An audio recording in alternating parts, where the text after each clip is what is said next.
عملت النهاردة أحلى وأحسن صينية كيكة هتعجبكم جدا. هتجربوها مش هتبطلوا تعملوها، هتدمنوها حقيقي. وبصراحة هي تستاهل، هتعجبكم جدا جدا. كيكة اليوسفي من الحاجات العظيمة جدا.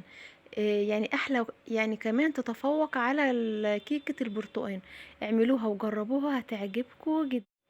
كيكة اليوسفي يعني ان شاء الله هتظبط معاكم من اول مرة. حاجة كده جميلة. طعم وريحة، بصراحة طرية جدا. مكوناتها بسيطة وموجودة، ان شاء الله موجودة في كل بيت. النهاردة انا هقول لكم المقادير بالكوباية. معايا في البداية خالص معايا كوباية سكر، 3 بيضات. بنفس الكوباية هنحط دقيق، هنحط كوبايتين دقيق منخولين. رشة فانيليا، ممكن نستغنى عن الفانيليا لو مش موجودة في الوصفة دي. ومعايا باكت كامل بيكنج باودر او كيكة الشيف، اي حاجة. معايا معلقة خل، برضو اختياري، الخل اختياري. ومعايا بقى هنا 4 برتقانات، هستخدم 4 برتقانات اليوسفي. هاخد واحدة القشر بتاعها كاملة، هاخدها كاملة زي ما انتوا شايفين. عايزين بس ننتبه ان احنا عملناها ازاي عشان خاطر ما تمررش معانا في الاول خالص. هاخد كده واحدة كاملة، وهشيل البذر بتاعها كويس قوي. عايزه اخلي البذر اللي فيها كله، علشان خاطر هضربها في الخلاط، ومش عايزاها طبعا تمرر. هتاكد ان انا هشيل البذر كله. حقيقي يا جماعه، كيكه حلوه جدا بصراحه، هتعجبكم. ويا ريت تحتفظوا بقشر اليوسفي، اللي انتوا تقدروا تعملوها في اي وقت عشان تقدروا تشتغلوا بيه في اي وقت. القشر فقط لا غير. تعالوا بقى هنا. واحدة اليوسفي اللي انا قشرتها وشلت البذر منها، عملت فيها ايه؟ خدت القشر اللي عليها وقلت هحاول اقلل من القشر الابيض ده على قد ما اقدر، لان هو ده اللي بيعمل مرارة في البرتقال. خلاص كده، هحاول اشيله على قد ما اقدر. ممكن ناخده تحت الحنفية، اللي احنا نغسله كده عشان خاطر يضطر ويتشيل معانا بسرعة. بس انا حاولت ان انا احافظ على المادة السائلة اللي هي بتطلع من القشر دي على قد ما اقدر، لان هي دي بتدينا اللون والطعم. وبص بصراحة يعني اختراع. هشيل القشر بالشكل ده، واشيل منه القشر الابيض ده بكل سهولة.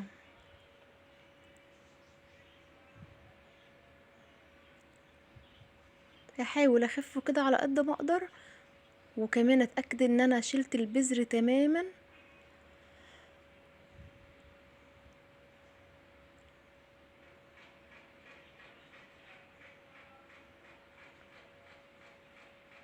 شايفين؟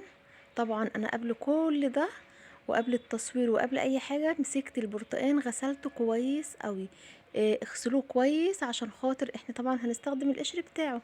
حتى القشر اللي انا مش هستخدمه الباقي ده، هستخدمه طبعا في حاجات تانية.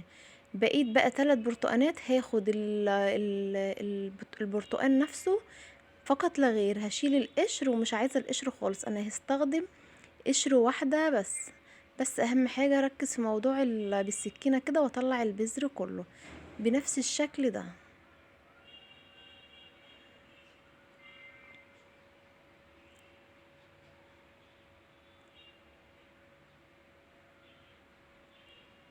مش عايزين ننسى نصلي على سيدنا محمد. اللهم صل وسلم وبارك عليك يا حبيبي يا رسول الله. المقادير هتلاقوها مكتوبة في صندوق الوصف. انا في كل الوصفات اللي بعملها بكتبها في صندوق الوصف عشان خاطر تاخدوها سكرين وبتكون الوصفة معاكم، وان شاء الله تعملوها وتجربوها وهتكون ناجحة وحلوة معاكم ان شاء الله.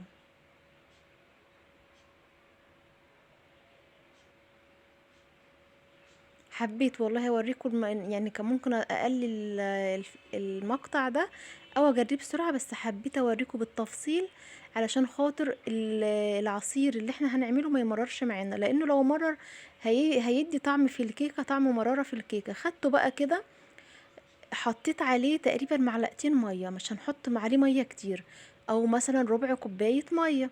وضربتهم في الخلاط على طول كده، او بالهاند بلندر اي حاجة. هضربهم، اهم حاجة هنعمهم كويس قوي. وهاجي بقى هنا هصفيهم. شايفين اللون الجميل؟ لونه حلو جدا على فكرة. اللي عامل اللون الجميل ده قشر البرتقانه اللي احنا حاطينه. هاخد معايا بقى كده الخلاصه اللي طلعت دي. الطفل ده انا مش محتاجاه. انا دلوقتي اهم حاجه ان انا عايزه الماده السائله بس. طريقه حلوه جدا وناجحه وان شاء الله هتعجبكم. ادي بقى ان كميه العصير على فكره ده كده عصير مركز. هركنه بقى هنا وهاجي هعمل ايه. هحط السكر والبيض يعني هحط كل بيضة لوحديها. بنسى والله انا عايزة اقول ايه بنسى.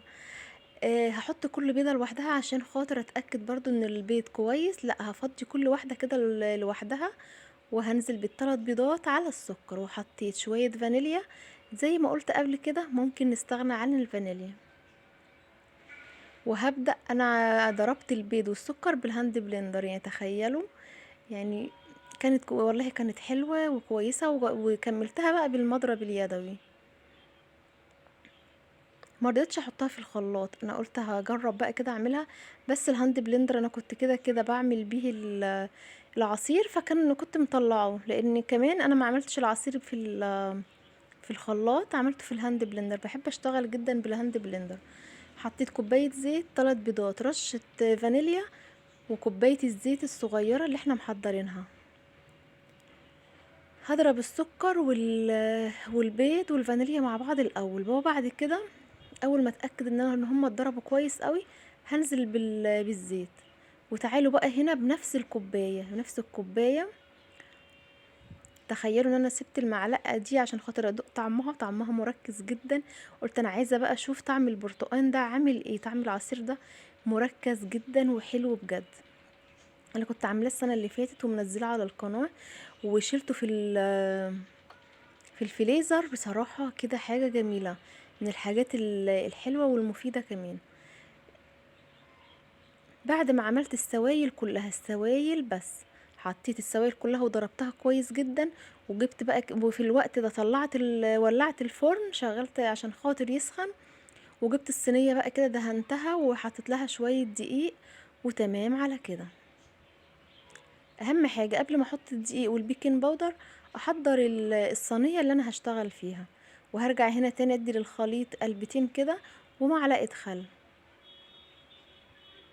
حطيت رشة ملح بسيطة جدا ما بين الصوابع كده بسيطة جدا. وهقلب تقليبة وهنزل بالدقيق ان انا اخلط دقيق كويس. هنزل بنفس الكوباية. لما تشتغلوا بمقدار اشتغلوا بنفس الكوباية عشان المقادير تطلع مظبوطة معاكم. حطيت كوباية تانية وخلاص على كده. مقاديرها بسيطة ومختصرة جدا. هكتبها في صندوق الوصف ان شاء الله. شوفوها انزلوا خدوها سكرين كده واعملوها وجربوها. حلوة جدا ومفيدة. نحاول نكتر من البرتقال على قد ما نقدر والليمون والحاجات دي عشان ادوار البرد اللي دايرة. كمان انا هنا شلت اللبن عشان خاطر الناس اللي هي عندها برد اليومين دول وعندها حساسية وربنا يشفي الجميع يا رب. فالكيكة دي حلوة جدا ليهم. نزلت بقى كده بالخليط.